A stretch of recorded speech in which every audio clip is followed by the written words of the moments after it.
بسم اللہ الرحمن الرحیم صلی اللہ علیہ نبی الرحیم۔ محترم سامعین و ناظرین، السلام علیکم ورحمۃ اللہ وبرکاتہ۔ سامعین، جڑا والا میں جو واقعہ پیش آیا ہے انتہائی قابل مذمت ہے۔ یہاں سب سے بڑا ظلم اور جبر تو یہ ہوا ہے کہ سب سے پہلے قرآن مقدس اللہ کی آخری الہامی کتاب اور اللہ کے آخری پیغمبر حضرت محمد مصطفیٰ صلی اللہ علیہ وسلم کی توہین کی گئی، اور یہ توہین ہی ساری شرانگیزی کا اصل باعث بنا ہے۔ اور پھر اس کے بعد یعنی اگر ایک طرف سے بدبختوں نے قرآن مقدس کی پیغمبر اسلام کی توہین کر کے شرانگیزی کو ہوا دی، تو دوسری طرف سے لوگ جذبات میں اس قدر بہہ گئے کہ یہ سوچنا ہی بھول گئے کہ مجرم کون ہے اور بے گناہ کون ہے، کس کے جرم کی کس کو سزا دینی چاہیے اور کس کو نہیں دینی چاہیے۔ اسلام میں جرم کی سزا مجرم ہی کو دی جاتی ہے، نہ کہ دوسروں کو۔ جن لوگوں نے گستاخی کی وہ تو فرار ہو گئے، لیکن جو پیچھے باقی لوگ تھے ان کی عبادت گاہوں کو جلایا گیا، ان کے گھروں پہ حملے آور ہوئے، لوٹ مار کی گئی، گھر جلا دیے گیا۔ یہ یقیناً ناقابل برداشت چیز ہے اور یہ کسی بھی طرح سے جسٹیفائی نہیں ہو سکتی، اس کی تائید نہیں کی جا سکتی۔ لہٰذا اس حوالے سے اولاً تو وہ خاص طور پر گورنمنٹ اس کی ذمہ دار ہے کہ جب قانون نافذ کرنے والے اداروں تک یہ بات پہنچ گئی، ایف آئی آر درج کرا دی گئی، تو اب جو مجرم تھے ان کو گرفتار کرنا چاہیے تھا تاکہ اشتعال میں کمی آئے اور مزید اشتعال انگیزی نہ پھیلے۔ لیکن یہاں ایک شوکت مسیح نامی ایک سرکاری عہدیدار نے ان مجرموں کی پشت پناہی کرنا شروع کر دی اور پولیس کو وہاں سے واپس بھیج دیا۔ جب لوگوں نے دیکھا کہ پولیس واپس چلی گئی ہے تو انہوں نے قانون ہاتھ میں لے لیا۔ گو یہ بالکل بھی نہیں لینا چاہیے، اور میں یہ کہتا ہوں کہ جتنے بھی مسلمان ہیں وہ چند باتوں کو ذہن میں رکھیں کہ مسلمان اس بات کا پابند ہے کہ جو غیر مسلم اسلامی ریاست میں رہائش پذیر ہیں، مسلمانوں کے ملک میں رہتے ہیں، شریعت کی اصطلاح میں انہیں ذمی کہا جاتا ہے، اور ذمیوں کے حوالے سے رسول اللہ صلی اللہ علیہ وسلم کا فرمان ہے کہ ذمی کا جان، مال، اولاد، عزت، خاتون عزت اتنی ہی محترم ہے جتنے کہ ایک مسلمان کی محترم ہے۔ تو لہٰذا ذمی کا قتل ناجائز ہے، ان کی جان، مال، عزت، آبرو پہ ہاتھ ڈالنا یہ حرام ہے۔ لہذا کسی مسلمان کو یہ زیب نہیں دیتا کہ جس پیغمبر صلی اللہ علیہ وسلم کی ناموس کے لیے وہ نعرے بلند کرتے ہیں اور اس پیغمبر صلی اللہ علیہ وسلم کے فرمان کو وہ ایک طرف رکھ کے وہاں اپنا رد عمل کا اظہار کریں۔ بے گناہ لوگوں پر کہیں بھی ہو، کوئی بھی ہو، ظلم اور جبر نہیں کرنا چاہیے۔ اور پھر بے گناہ اگر وہ ہمارے ملک کا شہری ہے اور وہ غیر مسلم ہے، ملک کا شہری ہے، ذمی ہے، ہمارے دین نے اس کو تحفظ دی، ہمارے اسلام نے اس کو تحفظ اور ضمان فراہم کیا ہے، تو ہم کون ہوتے ہیں اس تحفظ کو پامال کرنے والے؟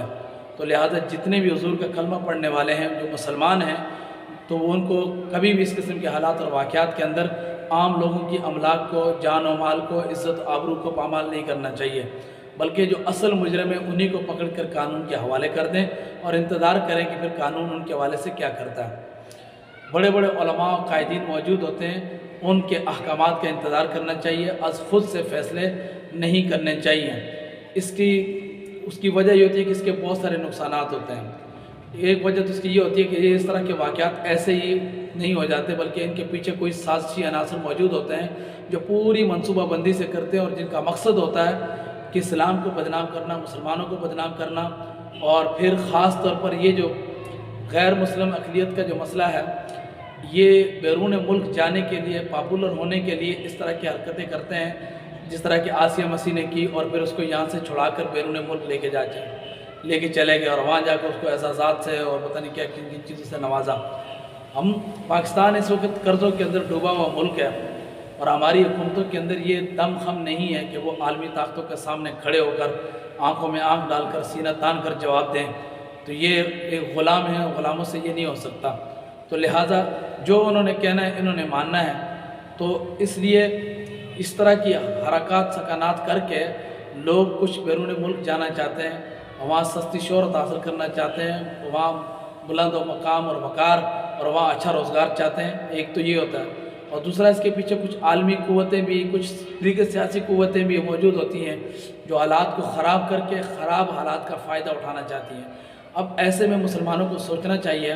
کہ کہیں ایسا تو نہیں کہ ہم جانے انجانے میں کسی کے مقصد کو پورا کر رہے ہوں۔ یہ بات طے ہے کہ ہم اللہ اور اس کے رسول صلی اللہ علیہ وسلم اور قرآن مقدس اور کسی بھی دینی مقدسات کی توہین برداشت نہیں کر سکتے، اور اس کے لیے جو آئین پاکستان میں اسلام میں جو سزا ہے وہی ہے، اور ہم اسی پر مطالبہ کریں گے، وہی کریں۔ لیکن ہم نے ایک دم سے اپنے ہاتھ میں لے کر کسی کی خواہش کو پورا نہیں کرنا، کیونکہ کسی کی خواہش کو پورا کرنے کا انہیں فائدہ ہوگا، ہمیں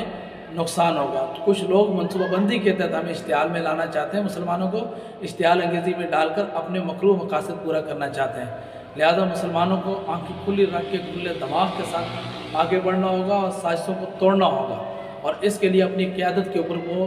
بھرپور اعتماد رکھیں اور قیادت کی طرف دیکھیں۔ میں مبارکباد پیش کرتا ہوں اس جڑوالا کی تحریک لبیک کی جو قیادت ہے،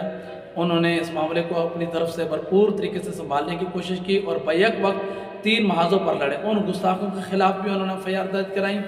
جنہوں نے یہ توہین اور شر انگیزی کی، اور ان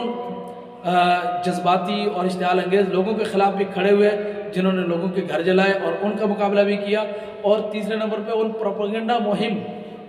جو ایک پوری جو ایسے موقع کے انتظار میں ہوتے ہیں اور اس کے بعد اسلام پر حملے شروع کر لیتے ہیں، ان کا بھی ماشاءاللہ انہوں نے ڈٹ کے مقابلہ کیا۔ تحریک لبیک کی قیادت کو چاہیے اور تمام مسلمانوں کو چاہیے کہ وہ لوگوں کو ذمیوں کے حقوق کے بارے میں، اقلیت کے حقوق کے بارے میں بتائیں، آگاہی دیں کہ جو غیر مسلم مسلمانوں کے ملک میں ہوں اس کا قتل کتنا بڑا جرم ہے، اس کی عزت اور آبرو پر حملہ کرنا کتنا بڑا جرم ہے۔